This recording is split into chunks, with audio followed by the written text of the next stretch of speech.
ಗುರುಗಳಾದ ಡಾಕ್ಟರ್ ಪಾದಕಲ್ಲು ವಿಷ್ಣು ಭಟ್ರಿಗೂ, ಹಿರಿಯರಾದ ಪೂಜ್ಯರಾದ ಅಸಣ್ಣರಿಗೂ ಹಾಗೂ ಎಲ್ಲ ಹಿರಿಯರಿಗೂ ನಮಸ್ಕಾರ. ಗಗನ ಮಾರ್ಗದಲ್ಲಿ ವಿಮಾನವನ್ನು ಚಲಾಯಿಸುವವರು ಇಲ್ಲಿದ್ದವರೆಲ್ಲ. ನಾನು ಮನೆಯ ಜಗಲಿಯಲ್ಲಿ 3 ಚಕ್ರದ ಸೈಕಲನ್ನು ಓಡಿಸುವವ.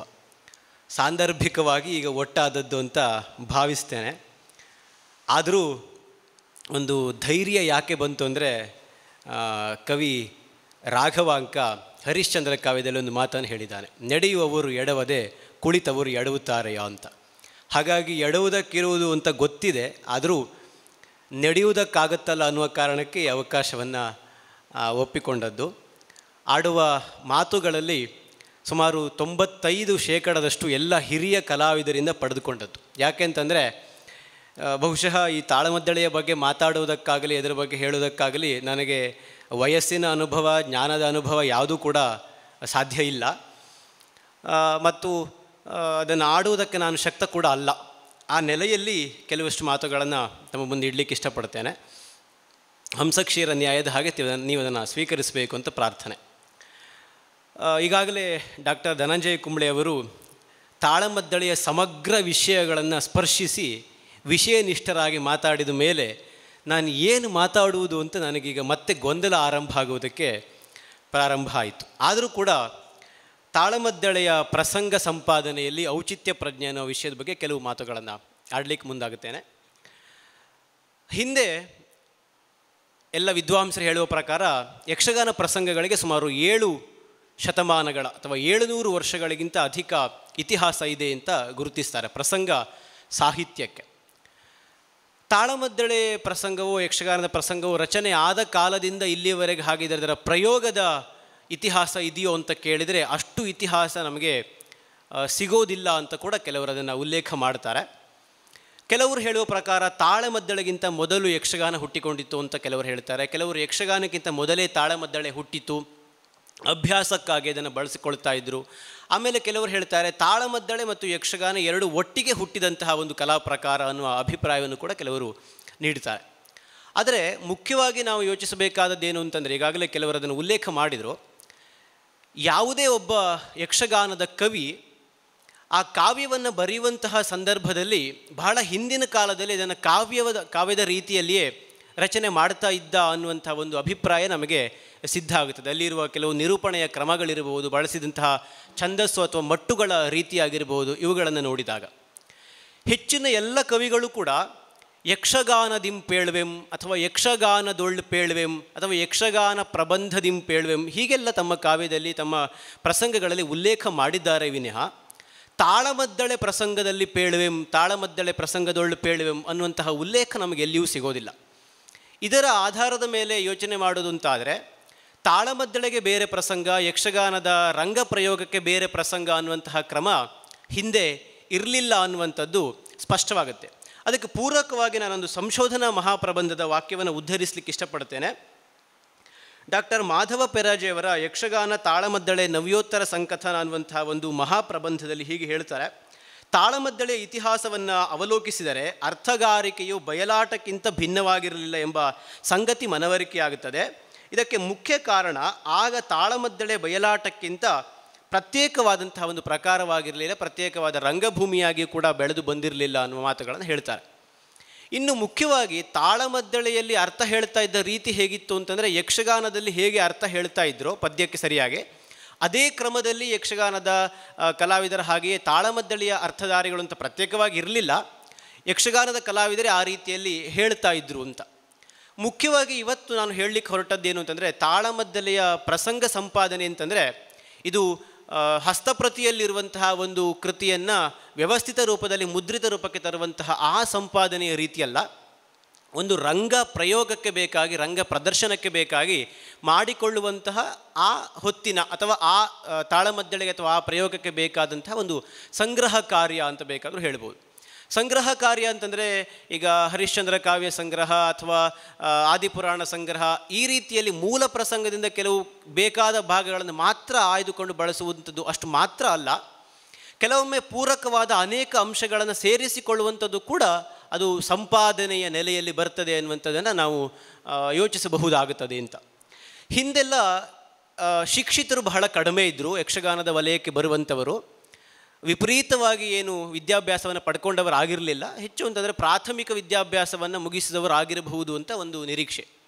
ಆ ನೆಲೆಯಲ್ಲಿದ್ದಾಗ ವಿಸ್ತಾರವಾದಂತಹ ತಾಳಮದ್ದಳೆಯ ಅರ್ಥದ ರೀತಿ ಬರಲಿಲ್ಲ. ಸುಮಾರು 20ನೇ ಶತಮಾನದ ಮೊದಲ ದಶಕ 2ನೇ ದಶಕದವರೆಗೂ ಆ ರೀತಿಯ ಕ್ರಮ ಇರಲಿಲ್ಲ. ಹಿರಿಯ ಕಲಾವಿದರು ಹೇಳ್ತಾ ಇದ್ದನ್ನು ಕೇಳಿದ್ದೆ. ಬಣ್ಣದ ವೇಷಧಾರಿಗಳು ತಾಳಮದ್ದಳೆಯಲ್ಲಿ ಅರ್ಥ ಹೇಳಬೇಕಿದ್ರೆ ಹೋ ಅಂತ 3 ಬಾರಿ ಕೂಗಿದ ಮೇಲೆಯೇ ಅರ್ಥ ಆರಂಭ ಮಾಡ್ತಾ ಇದ್ರಂತೆ, ತಾಳಮದ್ದಳೆಯಲ್ಲಿ ಅರ್ಥ ಹೇಳಬೇಕಿದ್ರೂ ಕೂಡ. ಹಾಗಾದರೆ ಯಕ್ಷಗಾನದಲ್ಲಿ ಹೇಳ್ತಾ ಇದ್ದಂತಹ ಅರ್ಥವನ್ನೇ ತಾಳಮದ್ದಳೆಯಲ್ಲಿ ಕೂಡ ಹೇಳ್ತಾ ಇದ್ದಿದ್ದರಿಂದ ವಿಶೇಷವಾದಂತಹ ರೀತಿಯ ಈ ಸಂಪಾದನೆಯ ಕಾರ್ಯ ಆವಾಗ ಅಷ್ಟು ಬಳಕೆಗೆ ಬರ್ತಾ ಇರಲಿಲ್ವೇನೋ ಅಂತ ಅನಿಸತ್ತೆ. ಒಂದು ರೀತಿಯಲ್ಲಿ ನೋಡಿದರೆ ಎಲ್ಲ ಕವಿಗಳ ಕಾವ್ಯಗಳು ಕೂಡ ಸಂಪಾದನೆಯಾಗಿಯೇ ರಂಗಕ್ಕೆ ಬರ್ತಾ ಇತ್ತು. ಯಾಕಂತಂದರೆ ಈ ಪ್ರಸಂಗದ ನಡೆ ಅನ್ನುವಂಥದ್ದು ಸಿದ್ಧವಾಗುತ್ತಾ ಇದ್ದಿದ್ದೇ ಅದು ಯಾವುದೋ ಒಬ್ಬ ಭಾಗವತರಿಂದಲೋ ಅಥವಾ ಯಾವುದೋ ಪ್ರಧಾನ ಕಲಾವಿದರ ಮೂಲಕವಾಗಿ ಒಂದು ನಡೆ ಅಂತ ಸಿದ್ಧವಾಗುತ್ತಾ ಇತ್ತು. ಆಗ ಪೂರ್ಣ ರಾತ್ರಿಯ ಪ್ರದರ್ಶನಗಳಿದ್ದಾಗ ಬಲಿಪ ಭಾಗವತರನ್ನು ಒಮ್ಮೆ ನನ್ನ ಸಂಶೋಧನೆಯ ಸಂದರ್ಭದಲ್ಲಿ ಭೇಟಿಯಾದಾಗ ಹೇಳ್ತಾ ಇದ್ದರು, ನಮ್ಮ ಕಾಲದ ಹಿಂದೆ ಅಂದರೆ ದೊಡ್ಡ ಬಲಿಪರು ಹೇಗೆ ಮಾಡ್ತಿದ್ರಪ್ಪ ಅಂತಂದರೆ ಪ್ರಸಂಗದಲ್ಲಿದ್ದ ಎಲ್ಲ ಪದ್ಯಗಳನ್ನು ಹಾಡ್ತಾ ಇದ್ದರು. ನಮ್ಮ ಆರಂಭಿಕ ಹಂತಗಳಲ್ಲಿ ಕೂಡ ಎಲ್ಲ ಪದ್ಯಗಳನ್ನು ನಾವು ಹಾಡ್ತಾ ಇದ್ವು, ಯಾವ ಪದ್ಯವನ್ನು ಬಿಡಲಿಕ್ಕಿಲ್ಲ ಅಂತ ಅವರು ಹೇಳುವ ಕ್ರಮ ಹಾಗೆ. ಅದು ಕವಿ ಬರೆದದ್ದಲ್ವ, ಹಾಗಾಗಿ ನಾವು ಯಾವ ಪದ್ಯವನ್ನು ಬಿಡಲಿಕ್ಕಿಲ್ಲ, ಎಲ್ಲ ಪದ್ಯವನ್ನು ಹಾಡುವುದಕ್ಕೆ ಇದ್ದದ್ದು ಅಂತ ಆ ರೀತಿಯಲ್ಲಿ ಹೇಳ್ತಾ ಇದ್ದರು. ಹೀಗಿದ್ದಾಗ ಸಂಪಾದನೆ ಮಾಡುವಾಗ ಕೆಲವು ಪದ್ಯಗಳನ್ನು ಬಿಡುವಂಥದ್ದು, ಸೇರಿಸುವಂಥದ್ದು, ಸನ್ನಿವೇಶವನ್ನು ಮಾತ್ರ ಉಳಿಸಿಕೊಳ್ಳುವಂಥದ್ದು ಈ ಕ್ರಮ ಅಷ್ಟಾಗಿ ಕಾಣಿಸ್ತಾ ಇರಲಿಲ್ಲ ಅಂತ ನಾನು ಭಾವಿಸುವಂತಹದ್ದು. ಆಮೇಲೆ ಸುಮಾರು 1920ರ ಬಳಿಕ ತಾಳಮದ್ದಳೆಯ ಕ್ಷೇತ್ರಕ್ಕೆ ವಿದ್ವಾಂಸರು ಪ್ರವೇಶ ಮಾಡಿದರು, ಹರಿದಾಸರು ಪ್ರವೇಶ ಮಾಡಿದರು. ಆಮೇಲೆ ಸುಶಿಕ್ಷಿತರು ಜ್ಞಾನಿಗಳು ಪ್ರವೇಶ ಮಾಡಿದ ಮೇಲೆ ಏನಾಯಿತು ಅಂತಂದರೆ ಕೇವಲ ಪ್ರಸಂಗದ ಪದ್ಯಕ್ಕೆ ಮಾತ್ರ ಅರ್ಥ ಹೇಳುವಂತಹ ಒಂದು ಕ್ರಮವನ್ನು ಬಿಟ್ಟು ಆ ಪ್ರಸಂಗದ ಅಥವಾ ಪದ್ಯದಲ್ಲಿರುವ ಸೂಕ್ಷ್ಮಗಳನ್ನು ಹೇಳುವಂಥದ್ದು ಅಥವಾ ಆ ವಿಸ್ತಾರವಾಗಿ ಇದನ್ನು ಅರ್ಥಗಾರಿಕೆಯಲ್ಲಿ ತೋರಿಸುವಂತಹ ಪ್ರಯತ್ನವನ್ನು ಮಾಡಲಿಕ್ಕೆ ತೊಡಗಿದರು.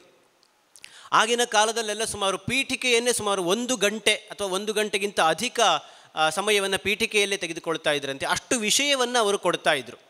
ಹೀಗಿದ್ದ ಕಾಲದಲ್ಲಿ ತಾಳಮದ್ದಳೆಯನ್ನು ಸ್ವಲ್ಪ ಸಂಪಾದಿಸಬೇಕಾದಾಗ, ತಾಳಮದ್ದಳೆಯ ಪ್ರಸಂಗವನ್ನು ಸಂಪಾದಿಸಬೇಕಾದಂತಹ ಸ್ಥಿತಿ ಬಂತು. ಕೆಲವು ಪದ್ಯಗಳನ್ನು, ಸನ್ನಿವೇಶಗಳನ್ನು ಮಾತ್ರ ಬಳಸಿಕೊಂಡು ಅಲ್ಲಿರುವ ವೈಶಿಷ್ಟ್ಯವನ್ನು ಜನರಿಗೆ ಮುಟ್ಟಿಸುವಂತಹ ಪ್ರಯತ್ನಗಳು ಆರಂಭವಾಯಿತು. ಹೀಗಾದಾಗ ಸಂಪಾದನೆ ಹೇಗೆ ಮಾಡಬೇಕು ಅನ್ನುವಂತಹ ವಿಷಯಗಳೆಲ್ಲ ಬಂತು. ಆಗ ಯಕ್ಷಗಾನದಲ್ಲಿ ಆದರೆ ಕುಣಿತಕ್ಕೆ, ಅಭಿನಯಕ್ಕೆ, ನರ್ತನಕ್ಕೆ ಅವಕಾಶ ಇರುವಂತಹ ಪದ್ಯಗಳನ್ನು ಆಯ್ಕೆ ಮಾಡಿಕೊಳ್ಳುವಂಥದ್ದು, ಸನ್ನಿವೇಶವನ್ನು ಆಯ್ಕೆ ಮಾಡಿಕೊಳ್ಳುವಂಥದ್ದು ಎಲ್ಲ ಇತ್ತು. ಒಂದು ವೇಳೆ ಯಕ್ಷಗಾನದಲ್ಲಿ ಬಳಕೆಯಾಗುವ ಪ್ರಸಂಗವನ್ನೇ ತಾಳಮದ್ದಳೆಯಲ್ಲಿಯೂ ಬಳಸಬೇಕಾದ ಸ್ಥಿತಿ ಬಂದಾಗ ತಾಳಮದ್ದಳೆಯ ರಂಗಕ್ಕೆ ಅನುಕೂಲವಾಗುವಾಗ ಇದನ್ನು ಹೇಗೆ ಅಳವಡಿಸಿಕೊಳ್ಳಬೇಕು ಅನ್ನುವಂತಹ ನೆಲೆಯಲ್ಲಿ ಒಂದಿಷ್ಟು ಸಂಪಾದನೆಗಳೆಲ್ಲ ನಡೆಯಿತು. ಭಾಗವತರು ಯಕ್ಷಗಾನದಲ್ಲಿ ಪ್ರಧಾನವಾಗಿದ್ದರು ಮತ್ತು ತಾಳಮದ್ದಳೆಯಲ್ಲೂ ಆಗಿನ ಕಾಲದ ಭಾಗವತರು ಪ್ರಧಾನ ಭೂಮಿಕೆಯಲ್ಲಿದ್ದರು. ಆಮೇಲೆ ತಾಳಮದ್ದಳೆಯ ರಂಗದಲ್ಲಿ ಪ್ರಧಾನ ಅರ್ಥಧಾರಿಗಳು ಅದನ್ನು ನಿರ್ವಹಿಸುವಂಥದ್ದನ್ನು ಕೂಡ ಮಾಡಿದ್ದನ್ನು ನಾವು ನೋಡಲಿಕ್ಕೆ ಸಾಧ್ಯ ಆಗುತ್ತೆ, ಕೆಲವು ಭಾಗಗಳನ್ನು ಸಂಪಾದನೆ ಮಾಡುವ ನೆಲೆಯಲ್ಲಿ. ಹೀಗಿರುವಾಗ ಕಾಲಮಿತಿ ಪ್ರದರ್ಶನ ಅನ್ನುವಂಥ ಒಂದು ವಿಶೇಷವಾದ ಒಂದು ಸನ್ನಿವೇಶ ಒದಗಿ ಬಂತು, ಯಕ್ಷಗಾನಕ್ಕೂ ಬಂತು, ತಾಳಮದ್ದಳೆಗೂ ಬಂತು. ಈ ನೆಲೆಯಲ್ಲಿ ಯಾವೆಲ್ಲ ರೀತಿಯಾದಂತಹ ಸಂಪಾದನೆಗೆ ನಾವು ಒಗ್ಗಿಕೊಳ್ಳಬೇಕು, ಯಾವುದು ಔಚಿತ್ಯಪೂರ್ಣ ಅನ್ನುವಂತಹ ನೆಲೆಯಲ್ಲಿ ಒಂದಿಷ್ಟು ಮಾತುಗಳನ್ನು ತಮ್ಮ ಮುಂದೆ ಇಡಲಿಕ್ಕೆ ಇಷ್ಟಪಡುತ್ತೇನೆ. ಮುಖ್ಯವಾಗಿ ತಾಳಮದ್ದಳೆ ಅನ್ನುವಂಥದ್ದು ಇವತ್ತು ಸಮಯ ಮಿತಿಗೆ ಒಳಪಟ್ಟಿದೆ. ಮೊದಲು 3:30, 4 ಗಂಟೆ, 5 ಗಂಟೆಯ ಸಮಯವನ್ನು ಅಪೇಕ್ಷೆ ಪಡ್ತಾ ಇತ್ತು, ಆ ಅವಧಿಯನ್ನು ಕೊಡ್ತಾ ಇದ್ದರು. ಈಗ ಹೇಗಾಗಿದೆ ಅಂತಂದರೆ 3 ಗಂಟೆ, 2:30ಯಿಂದ 3 ಗಂಟೆಯ ಅವಧಿಗೆ ಪ್ರಸಂಗ ಇಳಿದು ಬಿಟ್ಟಿದೆ. ಹೀಗಿರುವಾಗ ಪೂರ್ಣರಾತ್ರಿಯ ದೇವಿ ಮಹಾತ್ಮೆಯಂತಹ ಪ್ರಸಂಗವನ್ನು 2:30 ಗಂಟೆಗೆ ಹೇಗೆ ಇಳಿಸಬೇಕು ಅಂತ ಬಂದಾಗ ಎಲ್ಲ ಪ್ರಸಂಗವನ್ನು, ಎಲ್ಲ ಸನ್ನಿವೇಶವನ್ನು ಆ ಕ್ಷಣಕ್ಕೆ ಇಳಿಸಲಿಕ್ಕೆ ಸಾಧ್ಯ ಇಲ್ಲ, ಎಲ್ಲ ಪಾತ್ರಗಳನ್ನು ಬಳಸಿಕೊಳ್ಳಲಿಕ್ಕೆ ಸಾಧ್ಯ ಇಲ್ಲ. ಹಾಗಾಗಿ ಸಮಯ ಮಿತಿಗೆ ಆ ಪ್ರಸಂಗವನ್ನು ಹೊಂದಿಸಬೇಕಾದಂತಹ ಅನಿವಾರ್ಯತೆ ಬಂತು. ಈಗ ಸಮಯ ಮಿತಿಗೆ ಪ್ರಸಂಗವನ್ನು ಹೊಂದಿಸುವ ಔಚಿತ್ಯ ಪ್ರಜ್ಞೆ ಅಂತಂದರೆ 2:30 ಗಂಟೆಗೆ ನಾವು ಪ್ರಸಂಗ ಮುಗಿಸಿದ್ರೆ ಸಾಕೋ ಅಂತ ಕೇಳಿದರೆ ಅದು ಕೂಡ ಅಲ್ಲ. ಯಾಕಂತಂದರೆ ಮೊದಲಿನ ಭಾಗದ ಪಾತ್ರಗಳೆಲ್ಲ ಸುಮಾರು 2 ಗಂಟೆ ಮಾತಾಡಿ ಕೊನೆಯ ಉಪಸಂಹಾರದ ಭಾಗಕ್ಕೆ ಬರುವಾಗ ಯಾವ ಅವಕಾಶವೂ ಇಲ್ಲದೇ ಇದ್ದರೆ ಅದು ಪ್ರಸಂಗದ ಮೂಲ ಆಶಯಕ್ಕೆ ಹೊಂದುವಂತಹದ್ದಾಗುವುದಿಲ್ಲ. ಈಗ ಸುಧನ್ವಾರ್ಜುನ ಕಾಳಗ ಪ್ರಸಂಗವನ್ನು ತಾಳಮದ್ದಳೆಗೆ ಬಳಸಿದರೆ ಕೃಷ್ಣನ ಪ್ರವೇಶವಾಗುವಾಗಲೇ ಸಮಯ ಮುಗಿಯಿತು ಅಂತ ಹೇಳಿದರೆ ಕೃಷ್ಣನ ಪಾತ್ರಧಾರಿಯೋ ಅಥವಾ ಅರ್ಥಧಾರಿಯೋ ಏನು ಮಾಡಬೇಕು ಅನ್ನುವಂತಹ ಪ್ರಶ್ನೆ ಬರ್ತದೆ. ಹಾಗಾಗಿ ಪ್ರತಿಯೊಂದು ಪಾತ್ರಕ್ಕೂ, ಪ್ರತಿಯೊಂದು ಪದ್ಯದ ಒಂದು ಚೌಕಟ್ಟಿಗೂ ಒಂದು ಸಮಯ ಮಿತಿಯನ್ನು ಅಳವಡಿಸಿಕೊಳ್ಳುವಂಥದ್ದು ಔಚಿತ್ಯ ಪ್ರಜ್ಞೆ ಅಂತ ಹೇಳ್ಬೋದು. ಸಮಯ ಮಿತಿ ಅಂತಂದರೆ 5 ನಿಮಿಷವೋ 10 ನಿಮಿಷವೋ ಈ ರೀತಿಯಲ್ಲಿ ಅಂತಲ್ಲ, ಇಷ್ಟು ಅದನ್ನು ವಿಸ್ತರಿಸಬಹುದು ಅನ್ನುವಂತಹ ನೆಲೆಯಲ್ಲಿ. ಇನ್ನು ತಾಳಮದ್ದಳೆಯಲ್ಲಿ ಹಿಮ್ಮೇಳದವರ ಪಾಲ್ಗೊಳ್ಳುವಿಕೆ ಇರ್ತದೆ. ಕೆಲವೊಮ್ಮೆ ಏನಾಗುತ್ತದೆ ಅಂತಂದರೆ, ಹಿಮ್ಮೇಳದವರು ತಾವು ಕಾಣಿಸಿಕೊಳ್ಬೇಕು ಅನ್ನುವ ಕಾರಣಕ್ಕೆ ವಿಪರೀತವಾಗಿ ಆಲಾಪನೆ ಮಾಡುವಂತಹದ್ದು, ವಿಪರೀತವಾಗಿ ಪದ್ಯಗಳಿಗೆ ಚಾಲುಗಳನ್ನು ಕೊಟ್ಟು ಮುಗಿಸುವಂತಹದ್ದು ಕಾಣುತ್ತದೆ. ಅಥವಾ ಪ್ರಸಂಗದ ಎಲ್ಲ ಪದ್ಯಗಳನ್ನು ಒಂದೇ ರೀತಿಯಲ್ಲಿ ಹಾಡುವಂತಹದ್ದು ಕಾಣುತ್ತೇವೆ. ನಾವು ಇತ್ತೀಚೆಗಿನ ದಿನಗಳಲ್ಲಿ ಅಂತದ್ದು ಕಾಣುತ್ತೇವೆ. ಗಾನವೈಭವದಲ್ಲಿ ಪಾಲ್ಗೊಳ್ಳುವ ಅನೇಕರು ತಾಳಮದ್ದಳೆಗೆ ಬಂದಾಗ ನನಗೆ ಆದ ಒಂದು ಅನುಭವವನ್ನು ಹಂಚಿಕೊಳ್ತೇನೆ. ಒಂದು ಪ್ರಸಿದ್ಧ ವಾಹಿನಿಯವರು 1 ಗಂಟೆಯ ತಾಳಮದ್ದಳೆಗೆ ಅವಕಾಶವನ್ನು ಕೊಟ್ಟಿದ್ದರು. ಅದು ನನ್ನದೇ ಪ್ರಸಂಗ ಆಗಿತ್ತು. ಅರ್ಧ ಗಂಟೆಗೆ ಒಮ್ಮೆ ಅವರು ಬಿಡುವು ಕೊಡ್ತಾರೆ. ಅರ್ಧ ಗಂಟೆಗೆ ಬಿಡುವಾಗುವಾಗ ಅವ್ರು ಹೇಳ್ತಾರೆ, ಇನ್ನು ಸಮಯ ಹೆಚ್ಚಿಲ್ಲ, ಅರ್ಧ ಭಾಗ ಅಷ್ಟೇ ಉಳಿದಿರುವುದು ಅಂತ. ಪ್ರಸಂಗ ತೊಡಗಿದ್ದಷ್ಟೇ ಅರ್ಧ ಗಂಟೆ ಮುಗಿದಿದೆ, 20 ನಿಮಿಷ ಪದ್ಯಕ್ಕೆ ಹೋಗಿದೆ. ಆವಾಗ 1 ಗಂಟೆಯ ಅವಧಿ ಕೂಡ ಮುಗೀತು. ಆವಾಗ ನಾವು ಅವ್ರ ಹತ್ರ ವಿನಂತಿ ಮಾಡಿಕೊಂಡ್ವಿ, ಪ್ರಸಂಗ ಮುಗಿಯೋದಿಲ್ಲ, ಅರ್ಧ ಭಾಗ ಆದದಷ್ಟು, ದಯವಿಟ್ಟು ಇನ್ನೊಂದು ಅರ್ಧ ಗಂಟೆ ಕೊಡಿ ಅಂತ. ಇಷ್ಟು ಪ್ರದರ್ಶನ ಆದ ಮೇಲೆ ಒಟ್ಟು ಹಿಮ್ಮೇಳದ ಪ್ರಸ್ತುತಿಗೆ ಎಷ್ಟು ಸಮಯ ಹೋಗಿದೆ ಅಂತ ಕೇಳಿದರೆ 1.5 ಗಂಟೆಯ ಒಂದು ಅವಧಿಯಲ್ಲಿ 3/4 ಭಾಗದಷ್ಟು ಹಿಮ್ಮೇಳಕ್ಕೆ ಸಮಯ ಹೋಗಿದೆ. ಈ ಥರದಲ್ಲಿದ್ದಾಗ ನಾವು ಹಿಮ್ಮೇಳವನ್ನು ತಾಳಮದ್ದಳೆಗೆ ಹೇಗೆ ಬಳಸ್ಕೊಳ್ಬೇಕು ಅಂತ ಬಂದಾಗ, ಈಗ ಹಿಮ್ಮೇಳದವರು ಯಾವುದೇ ಅವರ ಪ್ರತಿಭೆಯನ್ನು ತೋರಿಸ್ಲಿಕ್ಕೆ ಅವಕಾಶ ಇಲ್ಲದೇ ಇದ್ದ ಹಾಗೆ ತಾಳಮದ್ದಳೆ ಭಾಗವಹಿಸಬೇಕು ಅಂತಲ್ಲ, 1 ಅಥವಾ 2 ಪದ್ಯಗಳಲ್ಲಿ ಅವರ ಪ್ರತಿಭೆಯನ್ನು ತೋರಿಸಿ ಮತ್ತೆ ಆ ಪದ್ಯದ ಓಘ ಏನಿದೆ, ಪದ್ಯದ ಓಘಕ್ಕೆ ಸರಿಯಾಗಿ ಹೋಗಬೇಕು ಅನ್ನುವಂಥದ್ದು ಮುಖ್ಯವಾದಂತಹ ಸಂಗತಿ. ಕೊನೆಗೆ ಕೃಷ್ಣನ ಪ್ರವೇಶ ಆಗುತ್ತೆ ಅಂತ ಇಟ್ಕೊಳ್ಳೋಣ ಸುಧನ್ವಾರ್ಜುನ ಪ್ರಸಂಗದಲ್ಲಿ ಅಂತ ಭಾವಿಸಿದರೆ, ಕೃಷ್ಣನಿಗೆ ಬಂದನು ದೇವರ ದೇವ ಅನ್ನುವ ಪದ್ಯಗಳನ್ನು ತೆಗೆದುಕೊಂಡು ಮತ್ತೆ 3-4 ಪದ್ಯಗಳನ್ನು ಹಾಕಿ ಅಷ್ಟೊತ್ತಿಗೆ ಸಮಯ ಮುಗಿಯುವಂತಹ ಒಂದು ಸೂಚನೆ ಕೊಡ್ತಾ ಇದ್ರು. ಅದನ್ನು ಎಳೀತಾ ಕೂತ್ಕೊಂಡ್ರೆ ಆಮೇಲೆ ಏನು ಹೇಳಬೇಕು ಅನ್ನುವಂಥ ಒಂದು ವಿಷಯ ಅಲ್ಲಿ ಮುಖ್ಯ ಆಗುತ್ತದೆ. ಆಮೇಲೆ ಕೆಲವೊಮ್ಮೆ ಈ ಭಾಮಿನಿ ಪದ್ಯಗಳನ್ನು ಒಂದು ಆಲಾಪ ಸಹಿತವಾಗಿ ಎಳೆಯುವಂತಹ ಕ್ರಮ ಇವತ್ತು ವಿಪರೀತವಾಗಿ ಕಾಣ್ತಾ ಇದೆ. ಎಲ್ಲ ಪದ್ಯಗಳನ್ನು ಹಾಗೆ ಮಾಡ್ತಾ ಹೋದಾಗ ಅಷ್ಟಕ್ಕೆ ಸರಿಯಾಗಿ ಈ ಕಡೆಯಲ್ಲಿ ಅರ್ಥಧಾರಿಗಳು ನಾವು ಯಾಕೆ ಕಡಿಮೆ ಆಗಬೇಕು ಅಂತ ಅದಕ್ಕೆ ವಿಸ್ತಾರವಾದ ಅರ್ಥ ಹೇಳೋದಕ್ಕೆ ತೊಡಗಿದರೆ ಪ್ರಸಂಗ ಆರಂಭವಾಗುವಾಗಲೇ ಸಮಯ ಮುಗಿಯಿತು ಅನ್ನುವಂತಹ ಸೂಚನೆ ಬರ್ತದೆ. ಹಾಗಾಗಿ ಹಿಮ್ಮೇಳದ ಓಘ ಅಥವಾ ಹಿಮ್ಮೇಳದ ಭಾಗವತರ ಓಘ, ಪ್ರಸಂಗದ ಓಘಕ್ಕೆ ಸರಿಯಾಗಿ ತಾಳಮದ್ದಳೆಯ ಅರ್ಥಧಾರಿಗಳು ಕೂಡ ಪ್ರಸಂಗದ ಆ ಒಂದು ಸನ್ನಿವೇಶವನ್ನು ಮುಂದುವರಿಸಬೇಕಾದ ಔಚಿತ್ಯ ಪ್ರಜ್ಞೆ ಬೇಕಾಗುತ್ತದೆ ಅಂತ. ಇವತ್ತು ಸುಮಾರು 1 ಗಂಟೆ ಎಲ್ಲ ಪೀಠಿಕೆ ಮಾಡಿದರೆ ಯಾರೂ ಕೇಳೋದಿಲ್ಲ. ಎಷ್ಟು ಪ್ರಸಿದ್ಧ ಅರ್ಥಧಾರಿಗಳಾದರೂ ಕೂಡ ಎಷ್ಟೊತ್ತಿಗೆ ಮುಗಿಸ್ತೀರಿ ಅನ್ನುವಂತಹ ಸನ್ನಿವೇಶ ಬಂದುಬಿಟ್ಟಿದೆ. ಹಾಗಾಗಿ ಎಲ್ಲ ಒಂದು ಪೀಠಿಕೆಯ ಭಾಗಕ್ಕೆ, ಸ್ವಗತದ ಭಾಗಕ್ಕೆ ಸಮಯ ಮಿತಿಯನ್ನು ತರುವಂಥದ್ದು ಬಹಳ ಮುಖ್ಯ ಆಗುತ್ತದೆ. ಸಮಯ ಮಿತಿಯನ್ನು ತರುವಾಗಲೂ ಕೂಡ ಎಲ್ಲ ಪೂರ್ಣವಾದ ಪ್ರಸಂಗ ಜನರಿಗೆ ಸರಿಯಾದ ಕ್ರಮದಲ್ಲಿ ಮುಟ್ಟುವ ಹಾಗೆ ಒಂದು ಸಂಪಾದನೆ ಮಾಡುವಂತಹದ್ದು ಒಳ್ಳೆಯದು ಅಂತ ನನ್ನ ಒಂದು ಅಭಿಪ್ರಾಯವನ್ನು ಮುಂದಿಡಲಿಕ್ಕೆ ಇಷ್ಟಪಡುತ್ತೆ. ಮುಖ್ಯವಾಗಿ ಇನ್ನೊಂದು ಚರ್ಚೆ ಮತ್ತು ಸಂವಾದ, ಸಂಭಾಷಣೆಗಳಿಗೆ ಆದ್ಯತೆ ಇರುವಂತಹ ಭಾಗಗಳನ್ನು ಪ್ರಸಂಗದಲ್ಲಿ ಆಯ್ಕೆ ಮಾಡಿಕೊಳ್ಳುವಂಥದ್ದು ಕಾಣುತ್ತದೆ. ಯಕ್ಷಗಾನ ಪ್ರಸಂಗವನ್ನೇ ತಾಳಮದ್ದಳೆಗೆ ಬಳಸಿಕೊಳ್ಳುವುದಾದರೂ ಕೂಡ ಆ ಭಾಗಕ್ಕೆ ಹೇಗೆ ಬೇಕು ಅಂತ ಹೊಂದಿಕೆ ಮಾಡಿಕೊಳ್ತಾರೆ. ಹಿರಿಯರಾದ ಡಾಕ್ಟರ್ ಶಾಂತಾರಾಮ್ ಪ್ರಭುಗಳವರು ಈ ವಿಷಯಕ್ಕೆ ಸಂಬಂಧಪಟ್ಟ ಹಾಗೆ ಹೇಳ್ತಾ ಇದ್ದಾಗ ಒಂದು ಮಾತನ್ನು ಹೇಳಿದ್ರು. ಹಂದಲ್ಸು ಲಕ್ಷ್ಮೀನಾರಾಯಣ ಭಟ್ರವರು ಒಂದು ಸಂದರ್ಭದಲ್ಲಿ ಶಶಿಪ್ರಭಾ ಪರಿಣಯವನ್ನು ತಾಳಮದ್ದಳೆ ರಂಗಕ್ಕೆ ಪರಿಚಯಿಸಿದ್ರಂತೆ. ಸುಮಾರು 15-20 ಪ್ರಯೋಗಗಳನ್ನು ಮಾಡಿದ್ರಂತೆ. ಇದು ಯಕ್ಷಗಾನದ ಪ್ರಸಂಗ ಅಲ್ಲ ಅನ್ನುವಂತಹ ರೀತಿಯಲ್ಲಿ ಇದ್ದರೂ ಕೂಡ ಅಲ್ಲಿ ಪದ್ಮಶೇಖರ ಮತ್ತು ಮಾರ್ತಾಂಡ ತೇಜರ ಆ ಸಂಭಾಷಣೆಯ ಭಾಗದಲ್ಲಿ ಸನ್ಯಾಸಾಶ್ರಮ, ಗೃಹಸ್ಥಾಶ್ರಮದ ಆ ವಿಷಯವನ್ನು ಇಟ್ಕೊಂಡು ಬಹಳ ಅರ್ಥಪೂರ್ಣವಾದಂತಹ ಚರ್ಚೆಗೆ ಆ ಒಂದು ಸನ್ನಿವೇಶವನ್ನು ಒಳಪಡಿಸಿದ್ರಂತೆ. ಆಮೇಲೆ ಮುಂದೆ ಶಶಿಪ್ರಭೆಯಲ್ಲಿ ಮಾತಾಡುವ ಸನ್ನಿವೇಶದಲ್ಲಿ ಸಹಜವಾಗಿ ಆಟದಲ್ಲಿ ಆದರೆ ಹೆಚ್ಚು ವಿಷಯ ಇರೋದಿಲ್ಲ, ಮುಂದುವರಿಸ್ಕೊಂಡು ಹೋಗ್ಬೋದು. ಆದರೆ ಅಲ್ಲಿ ಕೇಳುವಂತಹ ಒಂದು ಪ್ರಶ್ನೆ, ಈಗ ನಿಮ್ಮ ಸ್ತ್ರೀ ರಾಜ್ಯದಲ್ಲಿ ಸ್ತ್ರೀಯರು ಮಾತ್ರ ಇರುವುದು ಅಂತ ನೀವು ಹೇಳ್ತೀರಲ್ವಾ, ಹಾಗಾದರೆ ನಿಮ್ಮ ಸ್ತ್ರೀ ರಾಜ್ಯದಲ್ಲಿರುವ ಪುರುಷ ಪ್ರಾಣಿಗಳನ್ನು ಯಾವ ವಿಭಾಗಕ್ಕೆ ಸೇರಿಸ್ತೀರಿ? ನಿಮ್ಮ ಸ್ತ್ರೀ ರಾಜ್ಯದಲ್ಲಿರುವ ಮರಗಳಲ್ಲಿ ಪುರುಷ ಎಲೆಗಳಿವೆಯಲ್ಲ, ಆ ಪುರುಷ ಎಲೆಗಳ ಲಕ್ಷಣ ಏನು? ನಿಮ್ಮ ರಾಜ್ಯದಲ್ಲಿರುವ ಸ್ತ್ರೀಯರ ಸಂಖ್ಯೆ ಹೆಚ್ಚಾಗುವುದೇ ಇಲ್ಲವೇ?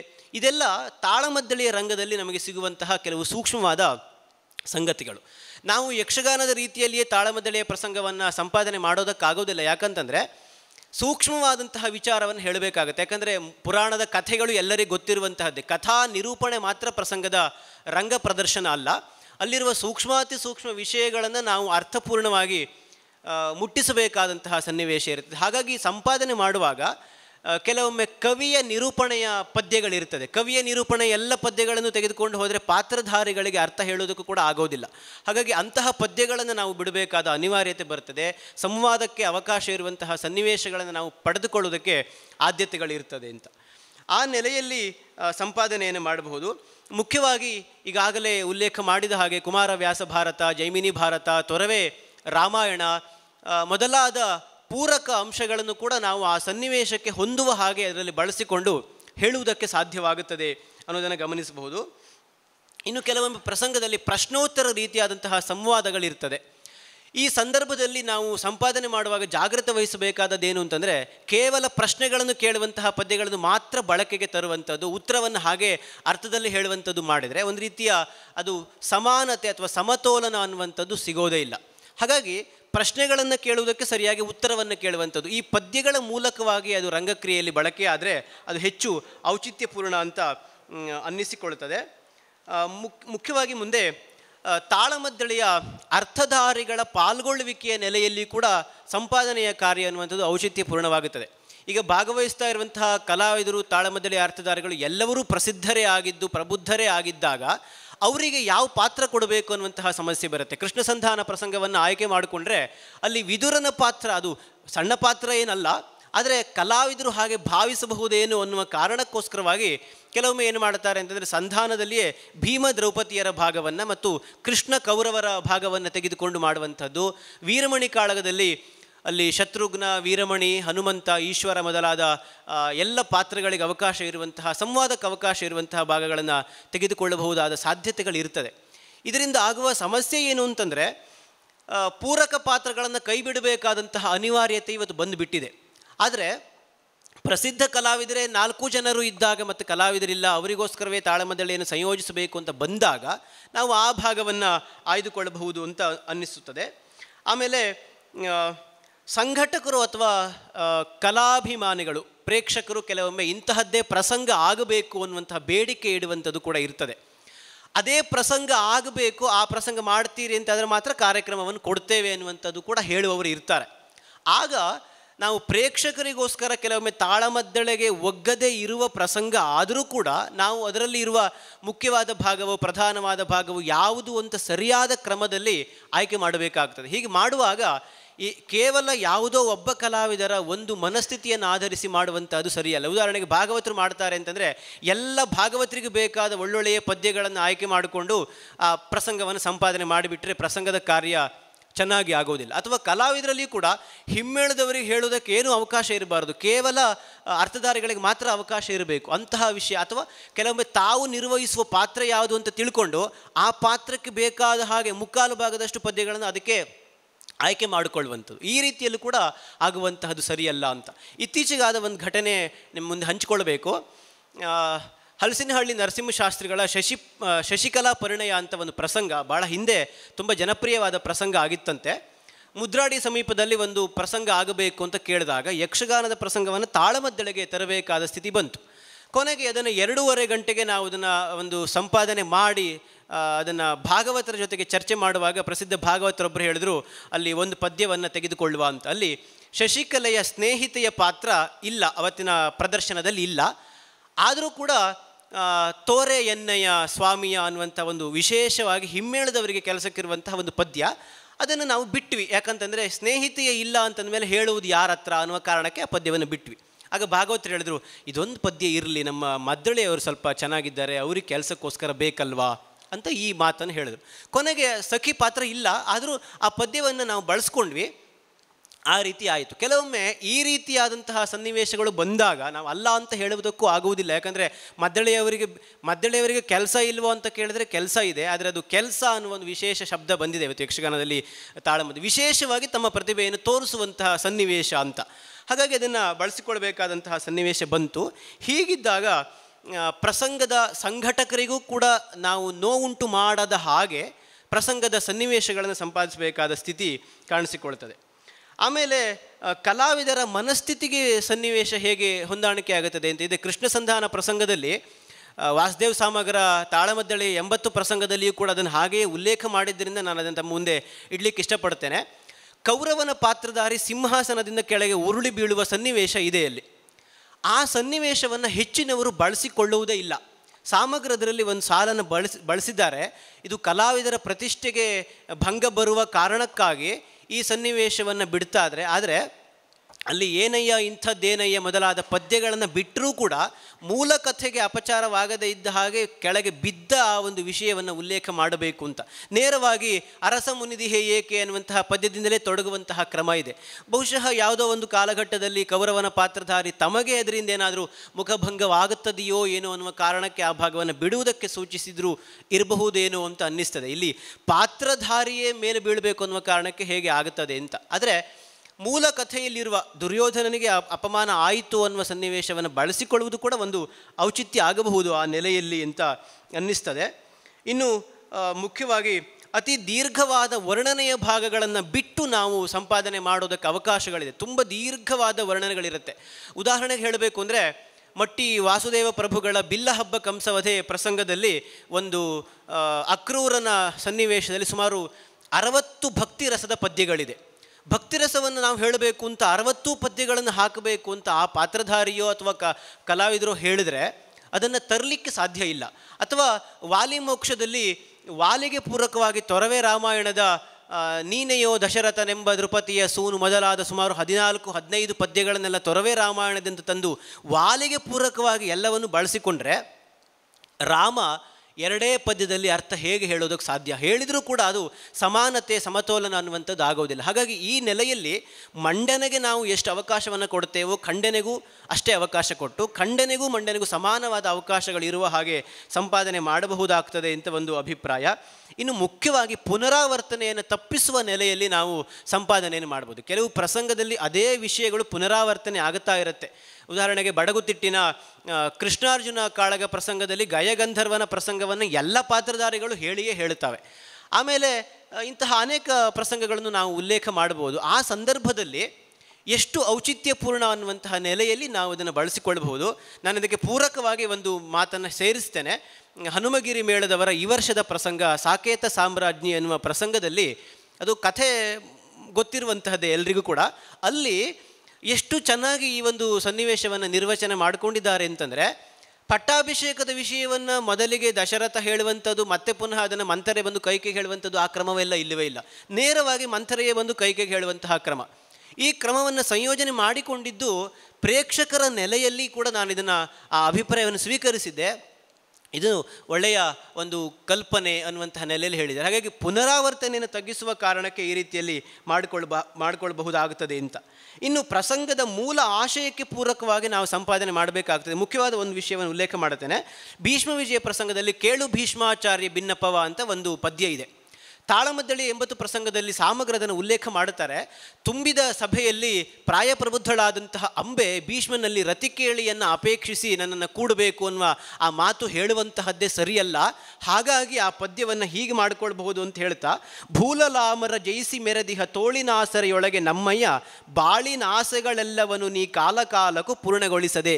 ಇದನ್ನು ಎಷ್ಟೋ ತಾಳಮದ್ದಳಿ ಅರ್ಥಧಾರಿಗಳು ಗಮನಿಸದೆಯೇ ಹಾಗೆ ಉಳಿಸ್ಕೊಂಡಿದ್ದಾರೆ. ಹಾಗಾಗಿ ನಾವು ಇದನ್ನು ಹೇಳಬಹುದು ಅಂತ ಅವ್ರು ಹೇಳ್ತಾರೆ. ಇದನ್ನು ಯಾಕೆ ಉಲ್ಲೇಖ ಮಾಡಿದ್ದು ಅಂದರೆ, ಇದು ಸಾಮಗ್ರ ಅಭಿಪ್ರಾಯ.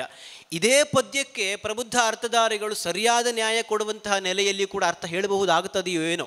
ಆದರೆ ತಾಳಮದ್ದಳಿಯನ್ನು ಸಂಪಾದನೆ ಮಾಡುವಾಗ ಸಂಪಾದಕರ ಮನಸ್ಥಿತಿ ಅದಕ್ಕೆ ಮುಖ್ಯವಾದ ಕಾರಣವಾಗಿರುತ್ತದೆ. ಅದನ್ನು ವ್ಯಷ್ಟಿಭಾವದಲ್ಲಿ ನೋಡದೇ ಇರುವಂಥದ್ದು ಕೂಡ ಮುಖ್ಯವಾದ ಸಂಗತಿ ಅಂತ ಭಾವಿಸ್ತೇನೆ. ಆಮೇಲೆ ಪ್ರಧಾನ ಭಾಗವನ್ನಷ್ಟೇ ಗಮನಿಸದೆ ಪ್ರಸಂಗದ ಪೂರಕ ಅಂಶಗಳ ಕಡೆಗೂ ಗಮನಿಸಬೇಕು ಅಂತ. ರುಕ್ಮಾಂಗದ ಚರಿತ್ರೆ ಪ್ರಸಂಗಕ್ಕೆ ಏಕಾದಶಿ ವ್ರತ ಮಹಾತ್ಮೆ ಎನ್ನುವ ಹೆಸರನ್ನು ಕೊಡುವುದಿದೆ. ಅಲ್ಲಿ ಮುಖ್ಯವಾಗಿ ರುಕ್ಮಾಂಗದನಿಗೆ ಏಕಾದಶಿಯ ವ್ರತವನ್ನು ಮಾಡುವುದಕ್ಕೆ ಬೋಧಿಸುವ ನಾರದರ ಭಾಗವೇ ಇರೋದಿಲ್ಲ. ಏಕಾದಶಿ ವ್ರತ ಮಹಾತ್ಮೆ ಅಂತ ಕೊಟ್ಟ ಮೇಲೆ ನಾರದರು ಅವರಿಗೆ ಉಪದೇಶ ಮಾಡುವ ಭಾಗ, ಅದು ಎಷ್ಟೇ ಸಮಯದ ಮಿತಿಯಲ್ಲಿ ಆದರೂ ಕೂಡ ಅದು ಮುಖ್ಯವಾದ ಭಾಗ ಆಗುತ್ತದೆ. ಅದನ್ನು ಬಿಟ್ಟು ಉಳಿದದ್ದನ್ನು ಅಲ್ಲಿ ಮೋಹಿನಿಯ ಪ್ರಕರಣವನ್ನು ವಿಜೃಂಭಿಸುವಂತಹ ಸನ್ನಿವೇಶಗಳು ಕೂಡ ಆಗುವಂಥದ್ದು. ಹಾಗಾಗಿ ಆಶಯಕ್ಕೆ ಪೂರಕವಾದನ್ನು ಉಳಿಸಿಕೊಳ್ಳುವಂತಹ ಸನ್ನಿವೇಶಗಳು ಬೇಕಾಗುತ್ತದೆ ಅಂತ. ಇನ್ನು ಕೊನೆಯ ಭಾಗಕ್ಕೆ ಬರುವುದಾದರೆ, ಪ್ರದರ್ಶನದ ಪರಿಣಾಮಕಾರಿಗೋಸ್ಕರವಾಗಿ ಪ್ರದರ್ಶನ ರಮಣೀಯವಾಗುವುದಕ್ಕೋಸ್ಕರವಾಗಿ ಕೆಲವೊಮ್ಮೆ ಬೇರೆ ಬೇರೆ ಕವಿಗಳ ಪ್ರಸಂಗದ ಪದ್ಯಗಳನ್ನು ತಂದು ಬಳಸಿಕೊಳ್ಳುವಂಥದ್ದು ಕೂಡ ಕಾಣುತ್ತದೆ. ಈಗ ಕರ್ಣಾರ್ಜುನ ಕರ್ಣಾವಸಾನ ಅನ್ನುವಂತಹ ಪ್ರಸಂಗದಲ್ಲಿ ಗೇರ್ಸೊಪ್ಪೆ ಶಾಂತಪ್ಪಯ್ಯನವರ ಪ್ರತಿಯನ್ನು, ಆಮೇಲೆ ಪಾಂಡೇಶ್ವರ ವೆಂಕಟರ ಪ್ರತಿಯ ಪದ್ಯಗಳನ್ನು ಸೇರಿಸಿಕೊಳ್ಳುವಂಥದ್ದಿದೆ. ಶಿವಶಿವ ಸಮರದೊಳು ಅನ್ನುವ ಪದ್ಯವನ್ನು ನೋಡಿದ್ರೆ ಇಬ್ಬರ ಪ್ರಸಂಗದ ಒಳಗೂ ಕೂಡ ಇದೆ. ಪ್ರಸಂಗ ಕೋಶದಲ್ಲಿ ಅದು ಬಳಕೆಯಾದದ್ರಲ್ಲಿ ಎರಡೂ ಇದೆ. ನನಗೆ ಅನುಮಾನ ಆಗಿ ಇತ್ತೀಚೆಗೆ ಶ್ರೀಧರ ಡಿ ಎಸ್ ಅವರಲ್ಲಿ ಕೇಳಿದಾಗ ಅವರು ಹೇಳಿದರು, ಇದು ಸೇರಿಕೊಂಡದ್ದು, ಯಾರಿಂದನೋ ಆ ರೀತಿಯಲ್ಲಿ ಸೇರಿದ್ದು ಅಂತ. ಆದರೆ ಯಾವುದೋ ಭಾಗವತರೋ ಕಲಾವಿದರೋ ತಮಗೆ ಬೇಕು ಅಂತ ಮಾಡಿಕೊಂಡ ಸಂಪಾದನೆಯನ್ನೇ ನಾಳೆ ಹೇಗೆ ಅದನ್ನು ಸಾರ್ವತ್ರಿಕಗೊಳಿಸ್ತಾರೆ ಅನ್ನೋದಕ್ಕೆ ಒಂದು ಮುಖ್ಯವಾದ ವಿಶೇಷ ಸಂಗತಿ ಇದು. ಆಮೇಲೆ ಕೇಳು ಮುರರಿಪು ಕಮಲಲೋಚನ ಅನ್ನುವ ಕರ್ಣನಿಗೆ ಸಂಬಂಧಪಟ್ಟ ಒಂದು ಪದ್ಯವನ್ನು ವಾಲಿ ಮೋಕ್ಷದಲ್ಲಿ ವಾಲಿಗೆ ಬಾಣ ತಾಗಿದಾಗ ಸರಳಿ ನುರಿಯೇನು ಸಹಿಸಲಾರೇನು ಅದು ಪೂರಕ ಆಗುತ್ತೆ ಅಂತ ಅಲ್ಲಿಯೂ ಬಳಸಿದ್ದನ್ನು ನಾನು ಕೇಳಿದ್ದೆ ಕೆಲವು ಸಂದರ್ಭಗಳಲ್ಲಿ. ಅಂದರೆ ಪೂರಕ ಆಗುವುದು ಸರಿ, ಆದರೆ ಮೂಲ ಕವಿಯ ಪದ್ಯಗಳು ಚೆನ್ನಾಗಿ ಇರುವಾಗ ಬೇರೆ ಕಡೆಯಿಂದ ತಂದು ಅಲ್ಲಿ ಬಳಸುವಂಥದ್ದು ಅಷ್ಟು ಔಚಿತ್ಯಪೂರ್ಣ ಅಂತ ಅನ್ನಿಸೋದಿಲ್ಲ ಅಂತ. ಇದಕ್ಕೆ ಪೂರಕವಾಗಿ ಇನ್ನೊಂದು ಮಾತನ್ನು ಹೇಳಬೇಕು. ಕಟೀಲು ಅಸರಣರಿದ್ದಾರೆ, ಇಲ್ಲಿ ಪ್ರತಿ ವರ್ಷ ಒಂದು ವಿಶಿಷ್ಟವಾದ ತಾಳಮದ್ದಳೆಯನ್ನು ಸಂಯೋಜನೆ ಮಾಡ್ತಾರೆ, ಒಂದು ಧ್ಯೇಯವಾಕ್ಯವನ್ನು ಇರಿಸಿಕೊಂಡು. ಈ ವರ್ಷದ ತಾಳಮದ್ದಳೆಯಲ್ಲಿ ದಕ್ಷಯಜ್ಞ ಪ್ರಸಂಗವನ್ನು ತಾಳಮದ್ದಳೆಗೆ ಅವರು ಬಳಸಿಕೊಂಡಿದ್ದರು. ಅದು ಪ್ರಸಿದ್ಧವಾದ ಯಕ್ಷಗಾನದ ಒಂದು ಪ್ರಸಂಗ. ಅಲ್ಲಿ ದಧೀಚಿ ಮುನಿಗಳು ದಕ್ಷನಿಗೆ ಉಪದೇಶ ಮಾಡುವ ಸನ್ನಿವೇಶ ಮೂಲ ಕವಿಯ ದೇವಿದಾಸ ಕವಿಯ ಪ್ರಸಂಗದಲ್ಲಿ ಇಲ್ಲ. ಆದರೆ ಅದು ಎಷ್ಟು ಮುಖ್ಯವಾದ ವಿಷಯ ಅಂತ ಅರ್ಥ ಮಾಡಿಕೊಂಡು ಮೂಲ ಕವಿಯ ಪ್ರಸಂಗಕ್ಕೆ ಅಪಚಾರವಾಗದ ಹಾಗೆ ಆ ಭಾಗಕ್ಕೆ ಮಾತ್ರ ಪದ್ಯ ರಚನೆ ಮಾಡಿಕೊಡ್ಬೇಕು ಅಂತ ರಂಗಭಟ್ರು ನನ್ನಲ್ಲಿ ಕೇಳಿದಾಗ ಮೂಲವನ್ನು ಹೇಗಿತ್ತೋ ನೋಡಿ ಹಾಗೆ ರಚಿಸುವಂತಹ ಪ್ರಯತ್ನವನ್ನು ಮಾಡಿಕೊಟ್ಟೆ. ಅದೇ ತಾಳಮದ್ದಳೆಯ ಸರಣಿಯಲ್ಲಿ ಆದ್ಯಪಾಡಿಯವರ ವೃತ್ರಾಸುರ ಕಾಳಗದಲ್ಲಿಯೂ ಕೂಡ ಹಾಗೆ ಆಯಿತು. ಕೊನೆಯ ಭಾಗಕ್ಕೆ ಬರುವಾಗ ಅಲ್ಲಿ ಬ್ರಹ್ಮಹತ್ಯಾ ಪಾತಕವನ್ನು ವಿಭಜಿಸುವ ಸನ್ನಿವೇಶ ಆಗಲಿ, ಕೊನೆಗೆ ದೇವೇಂದ್ರ ಕಾಂಡೇಶ್ವರ ಲಿಂಗವನ್ನು ಪೂಜೆ ಮಾಡುವಂತಹ ನೆಲೆಯಲ್ಲಿ ಅದು ಇಂದ್ರೇಶ್ವರ ಲಿಂಗ ಅಂತ ಆಗಲಿ ಅನ್ನೋ ಆ ಭಾಗಗಳು ಇರಲಿಲ್ಲ. ಅದಕ್ಕೆ ಪೂರಕವಾಗಿ ಸೇರಿಸುವಂತಹ ನೆಲೆಯಲ್ಲಿ ಸೂಚಿಸಿದ್ರಿಂದ ಅದನ್ನು ಚೆನ್ನಾಗಿ ಸೂಚಿಸಿಕೊಂಡ್ರು ಅಥವಾ ಚೆನ್ನಾಗಿ ಬಳಸಿಕೊಂಡ್ರು. ಅಂದರೆ ಮೂಲ ಕವಿಯ ಪ್ರಸಂಗದಲ್ಲಿ ಇದ್ದ ಪದ್ಯಗಳನ್ನು ಬಳಸಿಕೊಂಡು ಅದಕ್ಕೆ ಅಪಚಾರವಾಗದ ಹಾಗೆ ಒಂದು ಪ್ರಸಂಗದ ಮೂಲ ಆಶಯಕ್ಕೆ, ಪುರಾಣ ಮೂಲದ ಆಶಯಕ್ಕೆ ಅನುಗುಣವಾಗಿ ಇದನ್ನು ಮಾಡಬಹುದು ಅಂತ ಒಂದು ಭಾವನೆ ಅನ್ನಿಸ್ತದೆ. ಇನ್ನು ಕೊನೆಯ ಒಂದು ಮಾತೇನು ಅಂತಂದರೆ, ಪ್ರಸಂಗವನ್ನು ಸಂಪಾದನೆ ಮಾಡುವಾಗ ಸೂಕ್ಷ್ಮಾತಿ ಸೂಕ್ಷ್ಮಗಳನ್ನು ಗಮನಿಸಿ ಪ್ರಸಂಗದ ಎಲ್ಲ ವಿಷಯಗಳನ್ನು ಕೂಡ ತಿಳಿದುಕೊಂಡವರೇ ಪ್ರಸಂಗ ಸಂಪಾದನೆ ಮಾಡುವುದು ಬಹಳ ಯೋಗ್ಯ ಅಂತ ಅನ್ನಿಸ್ತದೆ. ಯಾವುದೋ ಒಬ್ಬ ವ್ಯಕ್ತಿ ಗೊತ್ತಿಲ್ಲದೆ ಮಾಡಿದ್ದು ಅದು ಮುದ್ರಣ ಆದರೆ ಈಗ ಅದನ್ನು ಉಲ್ಲೇಖ ಮಾಡಬೇಕು, ಅದು ಉಲ್ಲೇಖ ಮಾಡುವುದೇ ಸರಿ ಅಂತ ಅನ್ನಿಸ್ತದೆ. ಯಾಕಂದರೆ ಈಗ ತಾಳಮದ್ದಳೆಯ 80 ಪ್ರಸಂಗವೋ 70 ಪ್ರಸಂಗವೋ ಮುದ್ರಣವಾಗಿ ಬಂದ ಮೇಲೆ ಆ ಪ್ರಸಂಗದ ಮೂಲ ಪದ್ಯಗಳು ಹೇಗಿವೆ ಅಂತ ಹೆಚ್ಚಿನವರು ನೋಡುವುದೇ ಇಲ್ಲ ಅನ್ನುವ ಸ್ಥಿತಿ ಆಗಿಬಿಟ್ಟಿದೆ. ತಾಳಮದ್ದಳೆ 80 ಪ್ರಸಂಗದಲ್ಲಿದೆ, ಬಳಸುವ ಪದ್ಯಗಳನ್ನು ಮಾತ್ರ ಇಟ್ಟಿದ್ದಾರೆ, ಅಷ್ಟು ನೋಡ್ತಾರೆ ಹೋಗ್ತಾರೆ. ಮುಖ್ಯವಾದ ಸನ್ನಿವೇಶ, ಮುಖ್ಯವಾದ ಪದ್ಯಗಳನ್ನೇ ಅದರಲ್ಲಿ ಬಿಟ್ಟಿರ್ತಾರೆ. ಯಾಕಂದರೆ ಅದು ಆ ತಾಳಮದ್ದಳೆಯ ಕೂಟ, ಅಂದರೆ ಆ ಕಲಾವಿದರ ತಾಳಮದ್ದಳೆಯ ಕೂಟಕ್ಕಾಗಿ ಮಾಡಿಕೊಂಡ ಒಂದು ಸಂಪಾದನೆ. ಅದು ಸಾರ್ವತ್ರಿಕವಾದರೆ ಮತ್ತು ಆ ಪ್ರಸಂಗದಲ್ಲಿ ಆ ಸನ್ನಿವೇಶ ಇದೆಯೋ ಅನ್ನುವಂತಹದ್ದೇ ಇದರಲ್ಲಿ ಗೊತ್ತಾಗೋದಕ್ಕೆ ಸಾಧ್ಯ ಇಲ್ಲ. ಹಾಗಾಗಿ ಸಂಪಾದನೆ ಆಯಾ ಪ್ರದರ್ಶನದ ಕಾರಣಕ್ಕೆ ಮಾಡಿಕೊಳ್ಳುವುದು ಯೋಗ್ಯ. ಅದು ಸಾರ್ವತ್ರಿಕ ಅನ್ನುವ ಹಾಗೆ ಮುದ್ರಣ ರೂಪಕ್ಕೆ ಇಳಿದ್ರೆ ಮತ್ತು ಮೂಲ ಕವಿಯ ಪ್ರಸಂಗವನ್ನು ಯಾರೂ ನೋಡೋದಿಲ್ಲ, ಮೂಲ ಕವಿಯ ಪ್ರಸಂಗವನ್ನು ರಂಗಕ್ಕೆ ಬಳಸುವಂತಹ ಪ್ರಯತ್ನವನ್ನು ಕೂಡ ಮಾಡೋದಿಲ್ಲ. ಹಾಗಾಗಿ ಇದು ಆ ನೆಲೆಯಲ್ಲಿ ಸಾರ್ವತ್ರಿಕವಾಗುವುದು ಅಂತಂದರೆ ಮುದ್ರಣ ರೂಪದಲ್ಲಿ ಆಗುವಂಥದ್ದು ಅಷ್ಟು ಯೋಗ್ಯವಾದ ವಿಚಾರ ಅಲ್ಲವೇನು ಅಂತ ಅನ್ನಿಸುತ್ತದೆ. ಇಷ್ಟು ಮಾತುಗಳನ್ನಾಡಿ ಇನ್ನೂ ಹೇಳಿದ್ದು 10 ಆದರೆ ಹೇಳದೆ ಉಳಿದದ್ದು 1000 ಅನ್ನೋ ಮಾತುಗಳನ್ನಾಡ್ತಾ ಮತ್ತು ಹರೀಶಣ್ಣ ಹೇಳಿದರು, ತಾಳಮದ್ದಳೆ ಇವತ್ತು ಔಚಿತ್ಯಪೂರ್ಣ ಹೇಗೆ ಅಂತಂದರೆ ಪ್ರಸಂಗ ಸಂಪಾದನೆಯಲ್ಲಿ ಔಚಿತ್ಯ ಏನು ಅನ್ನೋದೇ ಸಮಸ್ಯೆ ಆಗಿದೆ ಅಂತ. ಆ ನೆಲೆಯಲ್ಲಿ ನನಗೆ ಗೊತ್ತಾದ ಕೆಲವು ಮಾತುಗಳನ್ನು, ಹಿರಿಯರಿಂದ ತಿಳಿದ ಮಾತುಗಳನ್ನು ಉಲ್ಲೇಖ ಮಾಡಿದ್ದೇನೆ. ಇದರಲ್ಲಿರುವ ತಪ್ಪುಗಳನ್ನು ಹಿರಿಯರು ತಿದ್ದಿ ಬೆಳೆಸಬೇಕು ಅನ್ನುವ ಮಾತುಗಳನ್ನು ಆಡ್ತಾ ಮತ್ತೆ ಪುನಃ ವೇದಿಕೆಯಲ್ಲಿರುವ, ವೇದಿಕೆಯ ಮುಂಭಾಗದಲ್ಲಿರುವ ಹಿರಿಗೆ ನಮಸ್ಕಾರ ಮಾಡ್ತಾ ಅವಕಾಶವನ್ನು ಒದಗಿಸಿಕೊಟ್ಟದಕ್ಕೆ ಸಮಸ್ತರಿಗೂ ವಂದನೆಗಳನ್ನು ಸಲ್ಲಿಸ್ತಾ ವಿರಮಿಸ್ತೇನೆ. ನಮಸ್ಕಾರ. ಒಬ್ಬ ಭಾಗವತ ಒಂದು ಭಾಮಿನಿಯನ್ನಾಗಲಿ ಅಥವಾ ತಾಳದ ಪದ್ಯವನ್ನಾಗಲಿ 10 ನಿಮಿಷವೋ 20 ನಿಮಿಷವೋ ಹೇಳಬೇಕು ಅಂತಲೇ ಇಲ್ಲ ಅಂತ ಕಾಣ್ತದೆ ಅಲ್ವಾ. ಪರಮ ಋಷಿ ಮಂಡಲದ ಮಧ್ಯದಿ ಪದ್ಯವನ್ನು ಕಾಳಿಂಗನವರು 50 ಸೆಕೆಂಡಿನಲ್ಲಿ ಮುಗಿಸಿದ್ದಾರೆ. ಪದ್ಯಣ ಗಣಪಣ್ಣ 52 ಸೆಕೆಂಡಲ್ಲಿ ಮುಗಿಸಿದ್ದಾರೆ. ಅವರು ಒಳ್ಳೆ ಭಾಗವತರಲ್ಲ ಅಂತ ಆಗ್ತದ? ನಮ್ಮ ಹತ್ರ ಆಡಿಯೋ ಉಂಟಲ್ಲ ಈಗಲೂ, 50 ಸೆಕೆಂಡಲ್ಲಿ ಆ ಪದ್ಯ ಮುಗಿದಾಗಿದೆ. ಬರೀ ಒಂದು ಸಲ ಹೇಳ್ತಾ ಹೋಗೋದು. ನಿಜವಾದ ಔಚಿತ್ಯ ಪ್ರಜ್ಞೆ ಅಥವಾ ರಸಪುಷ್ಟಿ ಅನ್ನೋದು ಅದರಿಂದ ಅಂತ ನನಗನ್ನಿಸುವುದು. ಮತ್ತೆ ಮತ್ತೆ ಮತ್ತೆ ಮತ್ತೆ ಅದನ್ನು ಹೇಳಿ ಹೇಳಿ ಹೇಳಿ ಹಿಂಜಿ ಕೊನೆಗೆ ಶೃಂಗಾರ ಅನ್ನೋದು ಕರುಣರಸಾಗಿ ಹೋಗ್ತದೆ. ಇದನ್ನು ಇನ್ನೂ ನಾವು ಕೇಳಬೇಕಲ್ಲ. ಹೌದು. ಹಾಗಾಗಿ ಹಿಮ್ಮೇಳದವರಿಗೂ ಔಚಿತ್ಯ ಪ್ರಜ್ಞೆ ಬೇಕು. ಮತ್ತು ನನಗೆ ಅಧ್ಯಕ್ಷರ ಮುಂದೆ ಹೇಳುವುದಕ್ಕಿದ್ದಾರೆ, ನನಗೆ ವೈಯಕ್ತಿಕವಾಗಿ ಅನ್ನಿಸುವುದು ಪಾತ್ರಧಾರಿಯ ಪ್ರತಿಷ್ಠೆಯ ನೆಲೆಯಿಂದ ಆಗಿರಲಿಕ್ಕಿಲ್ಲ ಏನಯ್ಯ ಇಂಥದ್ದೇನಯ್ಯ. ಅದು ಬಡಗಿನಲ್ಲಂತೂ ಈಗಲೂ ಖಂಡಿತ ಬೇಕೇ ಬೇಕು, ಇಲ್ಲದ್ರೆ ಜನಗಳು ಕಲ್ಲೊಡಿತಾರೆ ಆ ಪದ್ಯ ಕೊಡದಿದ್ದರೆ. ಮೂಲದಲ್ಲೇ ಇಲ್ಲ ಅಲ್ಲ ಅದು ಒಂದು ನೆಲೆಯಿಂದ ನೋಡಿದರೆ. ಮತ್ತು ಸಂಧಾನಕ್ಕೆ ಬಹುಶಃ ಆ ಪ್ರಕರಣ ಅಗತ್ಯ ಇಲ್ಲ ಅನ್ನೋ ಕಾರಣಕ್ಕೆ ಬಿಟ್ಟರೆ ಏನೋ ಗೊತ್ತಿಲ್ಲ, ಅಧ್ಯಕ್ಷರು ಹೇಳಬೇಕಷ್ಟೆ. ಮತ್ತು ಇನ್ನೊಂದು ನಾನು ಹೇಳೋದು, ನಾವು ಎಷ್ಟೋ ಸಲ ನಮ್ಮ ಪೌರಾಣಿಕವಾದ ಕಲ್ಪನೆಯ ಕೃತಯುಗ, ತ್ರೇತಾಯುಗ, ದ್ವಾಪರ ಯುಗದ ಕಲ್ಪನೆಯನ್ನು ಬಿಟ್ಟು ಕಲಿಯುಗದಿಂದ ನಾವು ಆಲೋಚನೆ ಮಾಡ್ತೇವೆ. ಈಗ ಮನ್ಮಥ ಕೇಳಿಯೋಳು ನೀನೆನ್ನ ಮನವನ್ನು ಕಾಲಕಾಲಕ್ಕೆ ತೃಪ್ತಿಪಡಿಸದೆ ಅನ್ನುವುದು ಆ ಯುಗದಲ್ಲಿ ಬಹಳ ಸರಳವಾಗಿ ಹೇಳ್ತಾ ಇದ್ರು ಅಂತ. ದೇಹ ಸಂಬಂಧ ಅನ್ನೋದು ಅಶ್ಲೀಲ ಆಗಿರಲಿಲ್ಲ ಆಗ. ನಾವು ರಾಮಾಯಣ ನೋಡಿದೆವು ಅಂತಾದರೆ ರಾಮನ ದೇಹದ ಅಂಗೋಪಾಂಗಗಳ ಬಗ್ಗೆ ಇರಬಹುದು, ಸೀತೆಯ ಶರೀರದಲ್ಲಿರುವಂತಹ ಅಂಗಗಳ ಬಗ್ಗೆ ಆಂಜನೇಯ ಬ್ರಹ್ಮಚಾರಿ ನಿಸ್ಸಂಕೋಚವಾಗಿ ಹೇಳ್ತಾ ಹೋಗ್ತಾನೆ. ಅವಳ ಶರೀರ ಆ ಭಾಗ ಹಾಗಿತ್ತು, ಈ ಭಾಗ ಹೀಗಿತ್ತು. ಸನ್ಯಾಸಿಯಾಗಿ ಬಂದಂತಹ ರಾವಣ ಸೀತೆಯನ್ನು ಮುಂಭಾಗದಲ್ಲೇ ಸೌಂದರ್ಯ ವರ್ಣಿಸುವ ಕಾಲದಲ್ಲಿ ನೇರವಾಗಿ ಎಲ್ಲ ಶರೀರದ ಅಂಗಗಳನ್ನು ಹೇಳ್ತಾನೆ. ಅಂದರೆ ದೇಹ ಸಂಬಂಧ ಅನ್ನುವುದು ಅದು ಅಶ್ಲೀಲ ಅನ್ನುವ ಕಲ್ಪನೆ ಇರಲಿಲ್ಲ ಅಂತ ಅನ್ನಿಸ್ತಾನೆ ಕಾವ್ಯದಲ್ಲಿ, ಅಲ್ವಾ?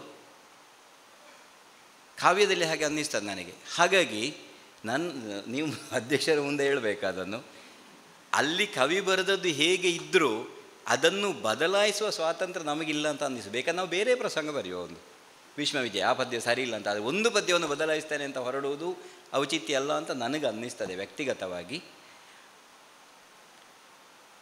ಈಗ ಪ್ರಸಂಗ ಸಂಪಾದನೆಯಲ್ಲಿ ಔಚಿತ್ಯದ ಕುರಿತು ಶಿವಕುಮಾರ್ ಅವರು ಚೆನ್ನಾಗಿ ಮಾತಾಡಿದರು. ಈಗ ಅದಕ್ಕೆ ಅಧ್ಯಕ್ಷರು ಪ್ರತಿಕ್ರಿಯೆ ಕೊಡಬೇಕು ಅಂತ ಕೇಳಿಕೊಡ್ತಾ ಇದ್ದೇನೆ. ಬಂಧುಗಳೇ, ಒಬ್ಬರು ಯುವ ವಿದ್ವಾಂಸರು ಅಧ್ಯಯನಪೂರ್ಣವಾಗಿ ನಿರೂಪಣೆ ಮಾಡಿದ್ದನ್ನು ನಾವು ನೋಡಿದ್ದೇವೆ. ಅದಕ್ಕಾಗಿ ಅವರಿಗೆ ನಮ್ಮ ಎಲ್ಲರ ಪ್ರೋತ್ಸಾಹ ಅವಶ್ಯ. ಬಹಳ ಸಂಕೋಚದಿಂದ ಅವರು ನೀವು ಇದರಲ್ಲಿ ಹಂಸಕ್ಷೀರ ನ್ಯಾಯದಿಂದ ಕ್ಷೀರವನ್ನು ತೆಗೆದುಕೊಳ್ಬೇಕು, ನೀರನ್ನು ಬಿಟ್ಟು ಬಿಡಬೇಕು ಇತ್ಯಾದಿ ಎಲ್ಲ ಅವ್ರು ಹೇಳಿದರು. ಮತ್ತು ಪುನಃ ಕೊನೆಗೆ ಅದನ್ನು ಇನ್ನೊಮ್ಮೆ ಹೇಳಿದರು, ಬೇಕಾದ್ದನ್ನು ತೆಗೆದುಕೊಳ್ಳಿ, ನನ್ನನ್ನು ತಿದ್ದಿ, ಹೀಗೆಲ್ಲ. ನಿಮ್ಮನ್ನು ನೀವೇ ತಿದ್ದಿಕೊಳ್ಳುವಂತಹ ಪ್ರಬುದ್ಧತೆಯನ್ನು ನೀವು ತೋರಿಸ್ತಾ ಇದ್ದೀರಿ. ಆದ್ದರಿಂದ ನಿಮಗೆ ನಾವು ಪ್ರೋತ್ಸಾಹದ ಮಾತನ್ನು ಮಾತ್ರ ಹೇಳುವುದು ಈ ಸಂದರ್ಭದಲ್ಲಿ ಯೋಗ್ಯ ಅಂತ ಅಂದುಕೊಂಡಿದ್ದೇನೆ. ಅಧ್ಯಯನ ಮಾಡಿ ನೀವು ಹೇಗೆ ತಿದ್ದಿಕೊಳ್ಬೇಕು ಎಂಬುದು ನಿಮಗೆ ಗೊತ್ತಾಗ್ತದೆ. ಆದ್ದರಿಂದ ಅಧ್ಯಯನ ಎಂಬುದು ಬಹಳ ಮುಖ್ಯವಾದಂತಹದ್ದು. ಈ ಪ್ರಬಂಧದಲ್ಲಿ ಸಾಕಷ್ಟು ಅಧ್ಯಯನದ ಹಿನ್ನೆಲೆಯ ಮಾತುಗಳು ಬಂದಿವೆ.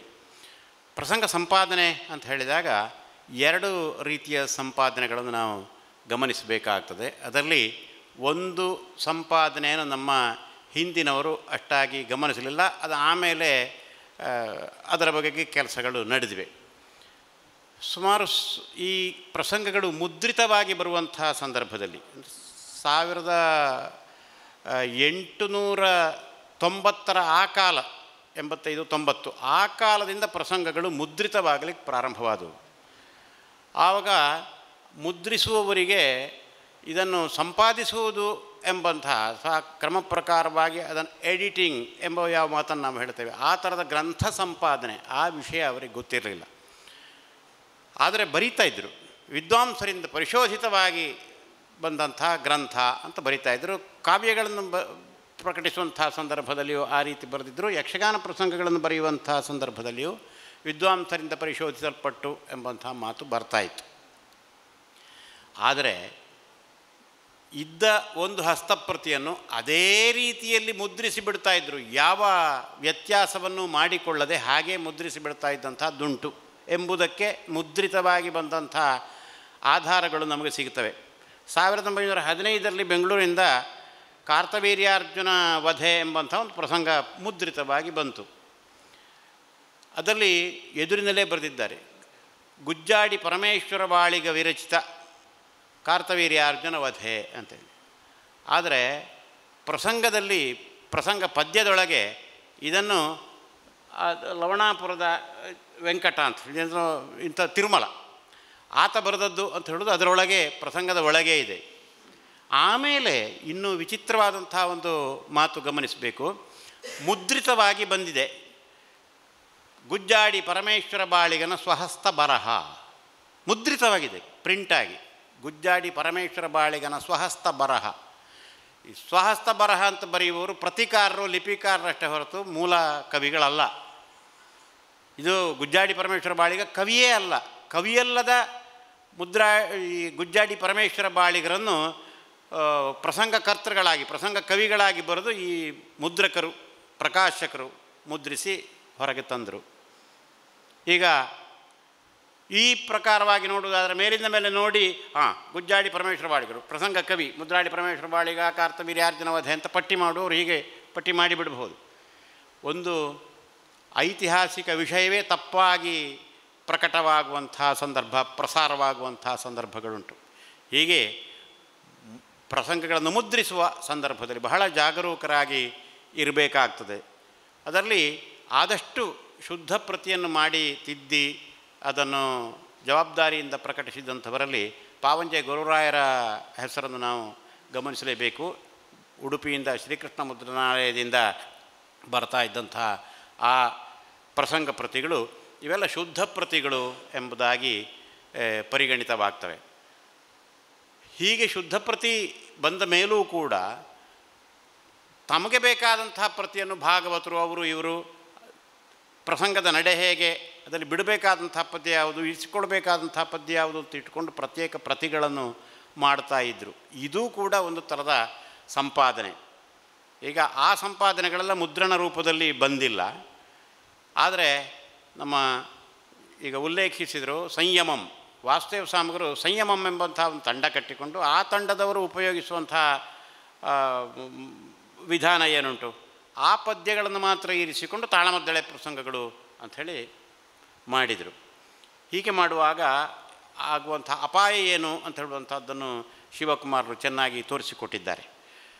ಇದನ್ನು ಸಂಗ್ರಹ ಅಂತ ಹೇಳುವಂಥ ಒಂದು ವಿಧಾನ ಉಂಟು. ಇದು ಸಂಗ್ರಹ ಮಾಡಿದಂಥದ್ದು ಎಂಬಂಥದ್ದನ್ನು ಪ್ರತ್ಯೇಕವಾಗಿ ಪ್ರತಿಪಾದಿಸಿ ಹೇಳಬೇಕಾಗಿತ್ತು. ವಿಶೇಷವಾಗಿ ಇದು ಮೂಲ ಪ್ರಸಂಗಗಳಲ್ಲ, ಸಂಗ್ರಹ ಪ್ರಸಂಗಗಳು ಅಂಥೇಳಿ. ನಮ್ಮಲ್ಲಿ ದೀರ್ಘವಾದಂಥ ಗ್ರಂಥಗಳನ್ನು ಸಂಗ್ರಹಿಸಿ ಸಂಪಾದನೆ ಮಾಡುವಂಥ ಪರಂಪರೆ ಬಹಳ ವರ್ಷಗಳಿಂದ ಇದೆ. ಬೇರೆ ದೇಶಗಳಲ್ಲಿಯೂ ಇದೆ. ಎಬ್ರಿಜ್ಡ್ ಎಡಿಷನ್ ಅಂತ ಹೇಳುವಂಥದ್ದು ಬಂದದ್ದುಂಟು. ಕನ್ನಡದಲ್ಲಿಯೂ ಹಾಗೆ 20ನೇ ಶತಮಾನದ ಆದಿಭಾಗದಲ್ಲಿ ಹೊಸ ಗ್ರಂಥಗಳು ಮುದ್ರಿತವಾಗಿ ಬರುವಂಥ ಸಂದರ್ಭದಲ್ಲಿ ಹಳೆಯ ಗ್ರಂಥಗಳನ್ನು ಹೊಸತಾಗಿ ಕೊಡುವಾಗ ನಾವು ಸಂಗ್ರಹ ರೂಪದಲ್ಲಿ ಕೊಡಬೇಕು ಎಂಬಂಥ ಒಂದು ಅಭಿಪ್ರಾಯ ಬಂತು. ಅದು ಯಾಕೆ ಸಂಗ್ರಹ ಮಾಡಬೇಕು ಅಂದರೆ ಪ್ರಸಂಗ ಈ ಕಾವ್ಯ ತುಂಬ ದೀರ್ಘವಾಗಿದೆ. ಅದನ್ನು ಸ್ವಲ್ಪ ಸಣ್ಣದು ಮಾಡಿ ಮುಖ್ಯ ಭಾಗಗಳನ್ನು ಬಿಡದೆ, ಸ್ವಾರಸ್ಯಕರವಾದಂಥ ಭಾಗಗಳನ್ನು ಬಿಡದೆ, ಕಥೆಯ ಅನುಸ್ಯೂತತೆಗೆ ಏನು ಧಕ್ಕೆ ಬಾರದ ಹಾಗೆ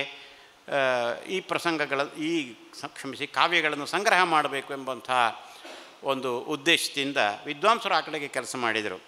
ಆರ್ ಕೃಷ್ಣಶಾಸ್ತ್ರಿ ಮತ್ತು ಟಿ.ಎಸ್. ವೆಂಕಣ್ಣಯ್ಯನವರು ಹರಿಶ್ಚಂದ್ರ ಕಾವ್ಯ ಸಂಗ್ರಹವನ್ನು ಮಾಡಿದರು. ಟಿ.ಎಸ್. ವೆಂಕಣ್ಣಯ್ಯನವರು ಕರ್ನಾಟಕ ಕಾದಂಬರಿ ಸಂಗ್ರಹವನ್ನು ಮಾಡಿದರು. ತಿರುವಳ್ಳೂರು ಶ್ರೀನಿವಾಸ ರಾಘವಾಚಾರ್ಯ ಮತ್ತು ಡಿ.ಎಲ್. ನರಸಿಂಹಾಚಾರ್ಯ ಸೇರಿ ಪಂಪರಾಮಾಯಣ ಸಂಗ್ರಹ ಎಂಬ ಗ್ರಂಥವನ್ನು ತಂದರು. ಎಲ್ ಗುಂಡಪ್ಪನವರು ಆದಿಪುರಾಣ ಸಂಗ್ರಹ ಮಾಡಿದರು. ಹೀಗೆ ಅನೇಕ ಗ್ರಂಥಗಳು ಸಂಗ್ರಹ ರೂಪದಲ್ಲಿ ಬಂದಿವೆ. ಯಕ್ಷಗಾನದಲ್ಲಿ ಸಂಪಾದನೆಯ ವಿಷಯವೇ ಹೆಚ್ಚು ಪ್ರಚಲಿತಕ್ಕೆ ಬರಲಿಲ್ಲ. ಇನ್ನು ಸಂಗ್ರಹದ ವಿಷಯ ಬಂದೀತು ಅಂತ ಕೇಳಿದರೆ ಸಂಪಾದನೆಯು ಅಷ್ಟೋ ಇಷ್ಟೋ ಆ ಕೆಲಸ ನಡೆಯಿತು. ಸಂಗ್ರಹ ಮಾಡುವಂತಹ ಕೆಲಸವನ್ನು ಕೆಲವರು ಮಾಡಿದರು. ಆಮೇಲೆ ಆಟಗಳ ಸಂದರ್ಭದಲ್ಲಿ ಅದನ್ನು ಹೇಗೆ ಬಳಸಿಕೊಳ್ಳಬೇಕು ಅಂತ ಹೇಳೋದಕ್ಕೆ ಆಯಾ ದಿವಸವೇ ಪ್ರಸಂಗ ಪುಸ್ತಕವನ್ನು ತೆಗೆದುಕೊಂಡು ಒಂದು ಟಿಕ್ ಮಾಡುವುದು ಅಂತೇಳಿ ಒಂದು ಕ್ರಮ ಉಂಟು. ಹಾಗೊಂದು ಹೇಳೋದು ಕೇಳಿದ್ದೇನೆ. ಯಾವ ಪದ್ಯ ಎಲ್ಲ ಉಂಟು ಒಂದು ಟಿಕ್ ಮಾಡಿಬಿಡುವ ಅಂತ. ಪದ್ಯ ಟಿಕ್ ಮಾಡೋದು, ಈ ಪದ್ಯ ಟಿಕ್ ಮಾಡೋದು ಅಂತ ಉಂಟಲ್ಲ, ಅದು ಸಂಪಾದನೆ. ನಾವು ಕೆಲವು ಭಾಗವತರ ಅಥವಾ ಅರ್ಥಧಾರಿಗಳ ಕೈಯಲ್ಲಿರುವ ಪದ್ಯ ಪುಸ್ತಕಗಳನ್ನು ನೋಡಿದರೆ ಅದರಲ್ಲಿ ಎಲ್ಲ ರೀತಿಯ ಪ್ರತಿಯೊಂದು ಪದ್ಯಕ್ಕೂ 3-4 ನಮೂನೆಯ ಟಿಕ್ಗಳು ಸಿಗ್ತವೆ. ಇದು ಎಲ್ಲದೂ ಸಂಪಾದನೆಗೆ ಸಂಬಂಧಪಟ್ಟಂಥ ವಿಷಯಗಳು. ಅಂದರೆ ಒಂದೊಂದು ಕಡೆಯ ತಾಳಮದ್ದಳೆಗೆ ಬೇಕಾದ ಹಾಗೆ ಒಂದೊಂದು ಪದ್ಯಗಳನ್ನು ಬಿಟ್ಟದ್ದು ಹಿಡಿದದ್ದು ಅಲ್ಲಿರುವ ಯಾವ ಎಲ್ಲ ಭೂಮಿಕೆಗಳಲ್ಲಿ ಉಂಟು ಅದಕ್ಕನುಗುಣವಾಗಿ ಮಾಡಿದಂಥದ್ದು ನಮಗೆ ಕಂಡು ಬರ್ತದೆ. ಆಮೇಲೆ ಸಾಮಾನ್ಯವಾಗಿ ಭಾಗವತರಿಗೆ ಮತ್ತು ಅರ್ಥಧಾರಿಗಳಿಗೆ ಕೂಡ ಈ ಪ್ರಸಂಗದ ನಡೆ ಹೀಗೆ ಅಂತ ಒಂದು ಮಾತು ಬರ್ತದೆ ಅವರೊಳಗೆ. ಈ ಪ್ರಸಂಗದ ನಡೆ ಹೀಗೆ ಅಂತ. ಆ ನಡೆಯಲ್ಲಿ ಪ್ರಸಂಗಕರ್ತ ಬರೆದ ಎಷ್ಟೋ ಪದ್ಯಗಳಿರುವುದೇ ಇಲ್ಲ, ಅದನ್ನು ಬಿಟ್ಬಿಟ್ಟಿರ್ತಾರೆ. ಆದ್ದರಿಂದ ಪ್ರಸಂಗಕ್ಕೆ ಮಾಡಿದಂಥ ನಡೆಯೇ ಒಂದು ರೀತಿ, ಭಾಗವತರು ಮತ್ತು ಕಲಾವಿದರು ಮಾಡಿದಂಥ ನಡೆಯೇ ಒಂದು ರೀತಿ. ಇದು ಒಂದು ರೀತಿಯ ಸಂಪಾದನೆ, ಎಡಿಟಿಂಗ್. ಆಮೇಲೆ ಒಬ್ಬ ಪ್ರಸಂಗಕರ್ತ ಬರೆದಂಥ ಎಲ್ಲ ಪದ್ಯಗಳನ್ನು ರಂಗದ ಮೇಲೆ ತರಲಿಕ್ಕೆ ಸಾಧ್ಯ ಇಲ್ಲ. ಈಗ ಭಾಗವತರು ಬಲಿಪ ಭಾಗವತರು ನಾವು ಎಲ್ಲ ಪದ್ಯಗಳನ್ನು ಹೇಳ್ತಾ ಇದ್ದೆವು ಅಂತ ಹೇಳಿದ್ರಂತೆ. ಪ್ರಾಯಶಃ ಆ ನಡೆಯೊಳಗೆ ಇರುವಂಥ ಪ್ರಸಂಗದ ಪದ್ಯಗಳನ್ನೆಲ್ಲ ಅವರು ಹೇಳ್ತಾ ಇದ್ದರಷ್ಟೇ ಹೊರತು ಪ್ರಸಂಗದ ಪದ್ಯಗಳನ್ನೆಲ್ಲ ಹೇಳುವಂತಹದ್ದು ಪ್ರಾಯಶಃ ಸಾಧ್ಯ ಇಲ್ಲ. ಒಂದು ಉದಾಹರಣೆ ಹೇಳ್ತೇನೆ. ಪಾರ್ಥಿಸುಬ್ಬನ ಯಕ್ಷಗಾನಗಳು ಅಂಥೇಳಿ ಕೋಕಿಲ ಕೃಷ್ಣ ಭಟ್ರು ಸಂಪಾದಿಸಿ ಪುಸ್ತಕ ಮಾಡಿ ಕೊಟ್ಟರು. ಅದರಲ್ಲಿ ರಾಮಾಯಣ ಪ್ರಸಂಗಗಳು ಮತ್ತು ಶ್ರೀಕೃಷ್ಣ ಚರಿತ್ರೆ ಮೊದಲಾದೆಲ್ಲ ಉಂಟು. ಪಾರ್ಥಿಸುಬ್ಬನ ರಚನೆ ಅಂತ ಸಭಾಲಕ್ಷಣವು ಕೂಡ ಇದೆ. ಈ ಪ್ರಸಂಗ ಪುಸ್ತಕವನ್ನು ತೆಗೆದು ನೋಡಿದರೆ ಅದರಲ್ಲಿ ಈ ಪಂಚವಟಿ ಸಂದರ್ಭದಲ್ಲಿ ರಾಮ ಅಲ್ಲಿಯ ವೃಕ್ಷ ಸಂಪತ್ತನ್ನು ವರ್ಣನೆ ಮಾಡ್ತಾನೆ. ಆ ವೃಕ್ಷ ಸಂಪತ್ತಿನ ವರ್ಣನೆ ಎಲ್ಲ ನಿರೂಪಣೆ ಎಲ್ಲ ದ್ವಿಪದಿಗಳಲ್ಲಿದೆ.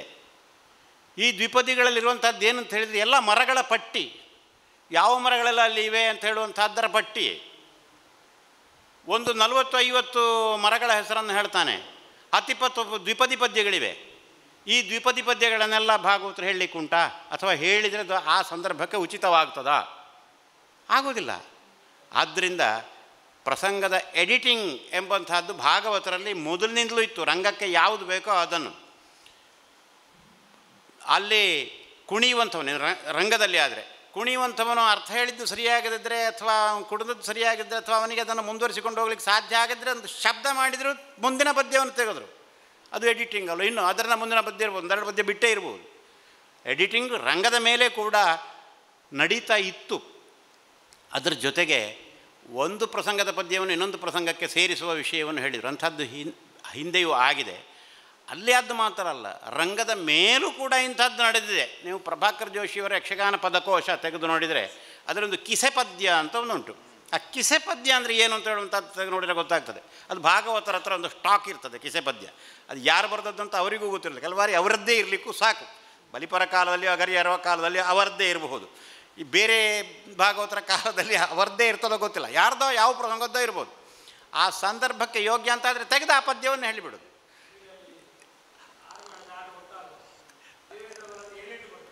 ಹೌದು, ಈ ಥರದ ಕ್ರಮಗಳೆಲ್ಲ ಉಂಟು. ಆದ್ದರಿಂದ ಎಡಿಟಿಂಗ್ ಅಥವಾ ಸಂಪಾದನೆ ಎಂಬಂತಹದ್ದು ಅದು ಬೇರೆ ಬೇರೆ ಮುಖಗಳು ಅದಕ್ಕೆ ಉಂಟು. ಇಂತಹದ್ದು ನಡೆದಿದೆ. ಇವತ್ತು ಪ್ರಸಂಗ ಸಂಪಾದನೆ ಅದರಲ್ಲಿ ಅದು ಹೇಗೆ ಉಚಿತವಾಗಿರಬೇಕು ಅಂಥೇಳಿ ಅದರ ಬಗ್ಗೆ ಬಹಳ ಒಳ್ಳೆಯ ಒಂದು ಪ್ರಬಂಧವನ್ನು ಇಲ್ಲಿ ನಿರೂಪಣೆ ಮಾಡಿದ್ದಾರೆ. ಈ ರೀತಿಯಲ್ಲಿ ನಿಮಗೆ ಇನ್ನೂ ಅವಕಾಶಗಳು ದೊರಕಲಿ ಮತ್ತು ಅಧ್ಯಯನಪೂರ್ಣವಾದಂಥ ಕೇಳುವವರು ಕೇಳ್ತಾರೆ, ಇಲ್ಲದಿದ್ದರೆ ಬಿಟ್ಬಿಡಿ. ಈಗ ಯಾರಿಗೆ ನೀವು ಹೇಳಬೇಕೋ ಅವರಿಗೆ ಮುಟ್ತದೆ ಅಂತ ಅದು ಬೇಡ. ಯಾವ ಕಾಲದಲ್ಲಿ ಆದರೂ ಮುಟ್ಟೀತು, ಇನ್ನೊಂದು ಕಾಲದಲ್ಲಿ ಆದರೂ ಮುಟ್ಟೀತು. ನಮ್ಮ ಹಿಂದಿನ ಕವಿಗಳು ಕೂಡ ಹಾಗೆ ಹೇಳಿದ್ದಾರೆ. ಕಾಲೋಹ್ಯಯಂ ನಿರವಧಿರ್ ವಿಪುಲಾಚ ಪೃಥ್ವಿ ಬಹುತಿ ಹೇಳಿದಂಥ ಮಾತು. ಭೂಮಿ ಬಹಳ ವಿಶಾಲವಾಗಿ ಉಂಟು, ಏನು ತೊಂದರೆ ಇಲ್ಲ. ಇನ್ನೊಬ್ಬರು ಕೇಳಿ ಯಾರು ಕಾಲೋಹ್ಯಯಂ ನಿರವಧಿ, ಕಾಲಕ್ಕೆ ಅವಧಿ ಇಂತಿಷ್ಟೇ ಅಂತ ಹೇಳಲಿಕ್ಕಿಲ್ಲ. ಇನ್ನೊಂದೇ ಕಾಲದಲ್ಲಿ ಇನ್ನೊಬ್ಬನೇ ಇದನ್ನು ಗಮನಿಸುವಂಥವನಿರಬಹುದು ಅಂತ. ಆದರೆ ಹೇಳುವಂಥವನು ಹೇಳಬೇಕಾದ ಸಂದರ್ಭದಲ್ಲಿ ಹೇಳುವವರು ಹೇಳದೇ ಇದ್ದರೆ ಹೇಳಲಿಲ್ಲ ಎಂಬಂಥ ಒಂದು ಕೊರತೆ ಬಂದುಬಿಡ್ತದೆ. ಅದು ಬೇಡ. ಆದ್ದರಿಂದ ವಿಮರ್ಶೆ ಸಂಶೋಧನೆ ನಡೀಲಿಲ್ಲ ಅಂತ ಆಗಬಾರ್ದು. ನಮ್ಮದು ಕೆಲಸ ಯಾವುದು ಅದನ್ನು ಮಾಡಿಕೊಂಡು ಹೋಗುವಂಥದ್ದು. ನನ್ನ ಪರಿಚಯವನ್ನು ಹೇಳುವಂಥ ಸಂದರ್ಭದಲ್ಲಿ ಇವರು ವೇಷವನ್ನು ಮಾಡಿದ್ದಾರೆ ಅಂತ ಹೇಳಿದರು, ಅರ್ಥ ಹೇಳ್ತಾರೆ, ಅದು ಬಿಟ್ಟಿದ್ದಾರೆ ಅಂತೇಳಿ. ನಮ್ಮ ಕೆಲಸ ಯಾವುದು ಅದನ್ನು ಮಾಡಿಕೊಂಡು ಹೋಗುವಂಥದ್ದು ಅಷ್ಟೇ. ಎಲ್ಲವನ್ನು ನಾವೇ ಮಾಡ್ತೇವೆ ಅಂತ ಹೇಳುವಂಥದ್ದನ್ನೆಲ್ಲ. ಪಶುಪತಿ ಶಾಸ್ತ್ರಿಗಳು ಹೇಳಿದರು ಅವರು ವೇಷವನ್ನು ಮಾಡಿದ್ದಾರೆ ಅಂತ. ನಾನು ಅವರು ಒಂದೇ ಹೈಸ್ಕೂಲ್ನಲ್ಲಿ ಓದಿದ್ದು. ಹೈಸ್ಕೂಲ್ನಲ್ಲಿ ಒಂದು ಪ್ರಸಂಗದಲ್ಲಿ ಏನೋ ವೇಷ ಮಾಡಿದಂಥದ್ದು ಉಂಟು, ಅಷ್ಟೇ ವೇಷ ಮಾಡಿದಂಥದ್ದು. ಅದನ್ನು ವೇಷಧಾರಿ ಅಂತ ಹೇಳಬೇಡಿ, ಅಷ್ಟರದ್ದು ನಾನು ವೇಷ ಹಾಕಲಿಲ್ಲ. ನಾನು ನಿಜ ವೇಷದಲ್ಲೇ ಇರುವಂಥದ್ದು. ಒಳ್ಳೆಯ ಒಂದು ಪ್ರಬಂಧ ನಿರೂಪಣೆ ಆಗಿದೆ. ಅವರಿಗೆ ಅಭಿನಂದನೆಯನ್ನು ಹೇಳುವುದಕ್ಕೆ ತುಂಬ ಸಂತೋಷಪಡ್ತೇನೆ.